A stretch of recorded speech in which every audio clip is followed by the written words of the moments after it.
is Marcus. I'm 20.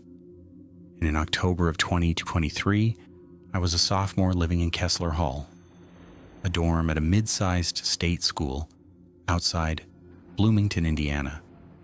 It was midterms week, so most of the building was up late studying, myself included, grinding through a chem problem set at my desk, with my roommate already asleep. The first 3 weeks of that semester had been completely uneventful, the kind of routine where one week blurs into the next. Laundry, classes, dining hall food that was fine but not memorable.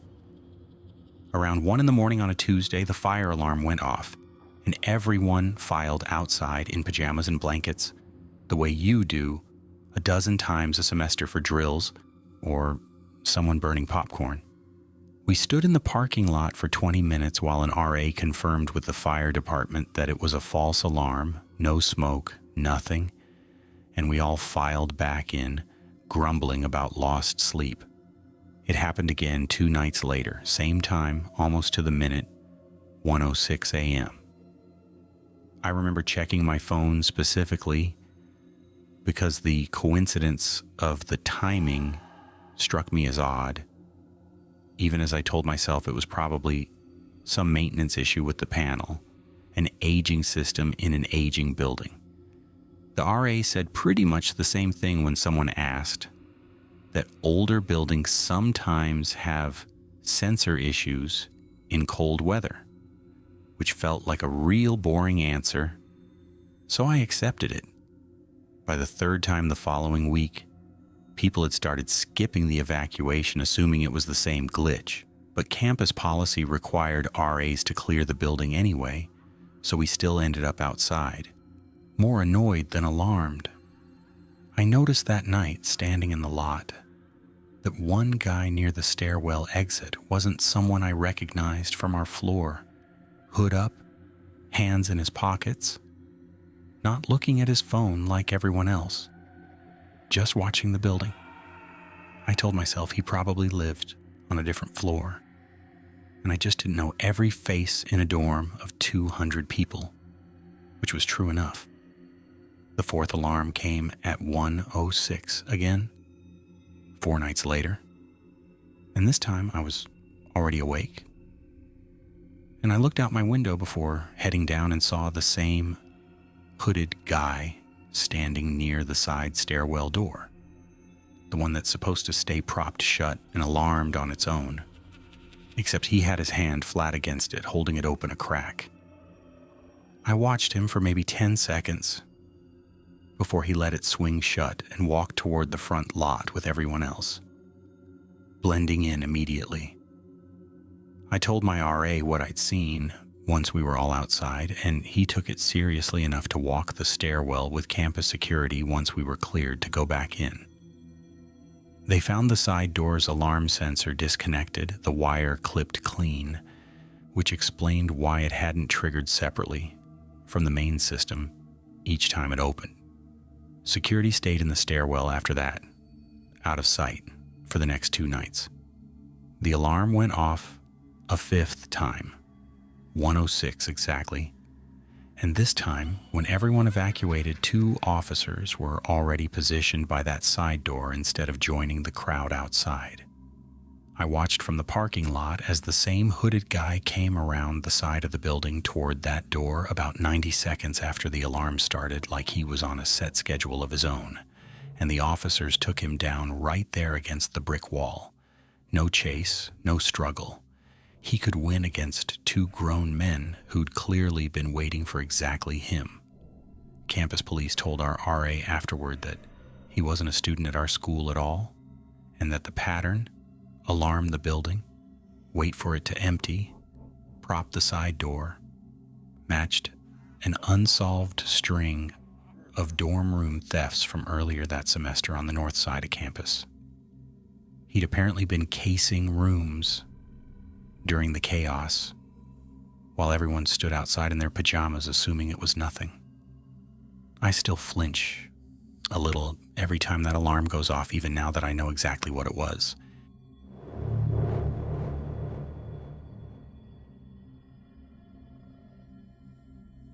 I'm Priya, I'm 19, and this happened during my freshman year in November of 2022 at a university outside Sacramento, California. I shared a dorm room with a girl named Kayla, who I'd gotten along with fine for the first 2.5 months. Nothing close, but friendly enough. The standard roommate relationship. In early November, Kayla told me she was withdrawing from the semester for personal reasons and moving back home. And within 2 days, her side of the room was mostly cleared out. Just a few boxes left, stacked against her closet, that she said her mom would pick up that weekend. For the first week after she left, the room being half empty just felt quiet. And I settled into having the space to myself, spreading my stuff out a little, which felt like a completely normal reaction to more room. I moved my desk chair over to use the extra outlet on her side, hung a poster on her bare wall, small things that just made the space feel more like mine. I didn't think about Kayla much beyond hoping she was doing okay wherever she'd gone, and honestly, between midterms and my own classes, I barely had bandwidth to think about anything else. About 10 days after she moved out, I came back from a night class and noticed one of her boxes had been opened. The flaps folded back instead of taped shut like I remembered. I told myself her mom must have come by while I was in class and looked through it, which made sense, and I didn't mention it to anyone. It happened again 3 days later, a different box this time, and I started actually paying attention to details like the fact that our door requires a key card, and I hadn't given anyone a spare. I texted Kayla directly, asking if her mom had been by campus recently, and she responded that her mom hadn't been able to get up here yet, and the boxes were still sitting there as far as she knew. I read that message 3 times standing in the middle of the room. I told my RA what was going on, and she pulled the key card log for our door, which showed only my badge scanning in and out for the past 2 weeks. No other access at all. That should have been reassuring proof nobody else could be getting in, but it did the opposite, because it meant whatever was moving those boxes wasn't using the door. That night, I decided to actually stay awake and watch, telling my roommate down the hall what was going on so someone knew. Around 2 a.m, I heard a soft shuffling sound from Kayla's side of the room, and when I sat up, the closet door, which I'd shut before bed, stood open, and someone was crouched in front of the boxes with their back to me, going through the contents by the light of their phone. I didn't think, I just screamed, loud, and grabbed my own phone and bolted for the door into the hallway, pounding on the room next to mine until my neighbor let me in and we called campus security together. When officers arrived and cleared our room, the closet was open and the boxes disturbed, but whoever had been in there was gone. The window, which faced a second-floor ledge connecting to a stairwell landing, standing wide open in November cold. Campus security walked the stairwell and found that same window's exterior latch broken from repeated forcing, old damage reinforced with fresh scratches, and said it explained how someone could reach our room without ever touching the card access door. One of the officers noted that the ledge connecting to that landing ran along 3 other rooms on our floor before it dead-ended, meaning whoever it was could have been getting into more than just ours. They increased patrols on that side of the building for the rest of the semester, and Kayla's mom finally came for the boxes 2 days later, unaware the whole time that someone had been going through her daughter's things in the dark for over a week. I requested a room transfer before winter break and got one. I still don't know what anyone was looking for in those boxes, and neither did Kayla. when I finally told her the whole story months later.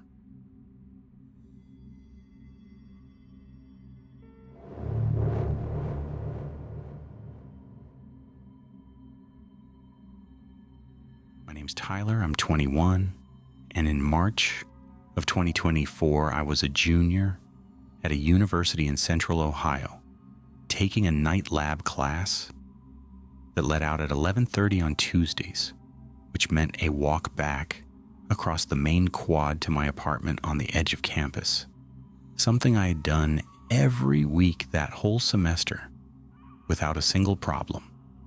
The quad at that hour is quiet, but not empty, usually a few other students cutting across.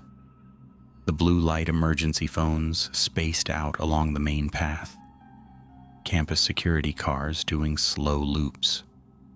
It's the kind of walk you stop thinking about after the first few weeks. That particular Tuesday started exactly the same as every other one. Lab ran a few minutes long because of a spilled reagent someone had to clean up.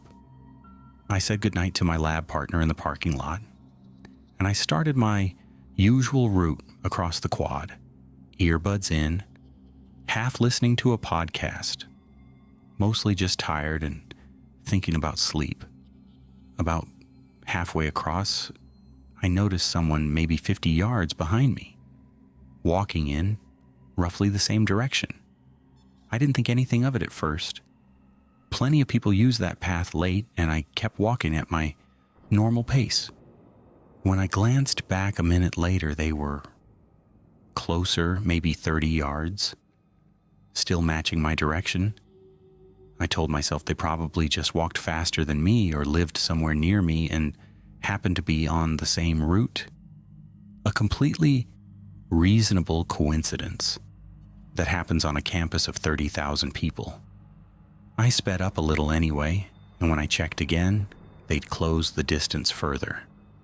Close enough now that I could tell it was a man, hood up despite the mild weather, hands in his pockets. My podcast was still playing, but I'd stopped actually hearing it. All my attention narrowed down to the sound of footsteps behind me on the gravel path. I told myself, again, that I was being paranoid, that this was a public path with lights and phones every 100 feet, and nothing was actually happening yet. I changed my route, cutting off the main path toward a side walkway that ran past the library. A slightly longer way home, but better lit. He changed direction too, matching me almost immediately, and that was the point where the reasonable explanations stopped holding up in my head. My heart was going hard enough that I could feel it in my throat, and my hands had gone cold around my phone. There was a blue light phone about 20 yards ahead, and I ran for it, no longer pretending to just be walking fast, and hit the button as I grabbed the receiver, telling the dispatcher my location and that someone was following me. She told me to stay on the line and that a patrol car was already close by. I turned around with the phone still in my hand, and he was maybe 15 yards back now, still coming, not running, just walking with total purpose straight at me.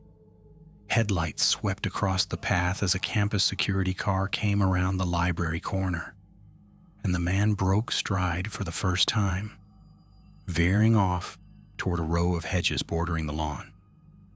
The officer was out of the car fast, flashlight up, and I watched him close the gap and tackle the guy just as he tried to clear the hedge line. Both of them going down hard onto the grass.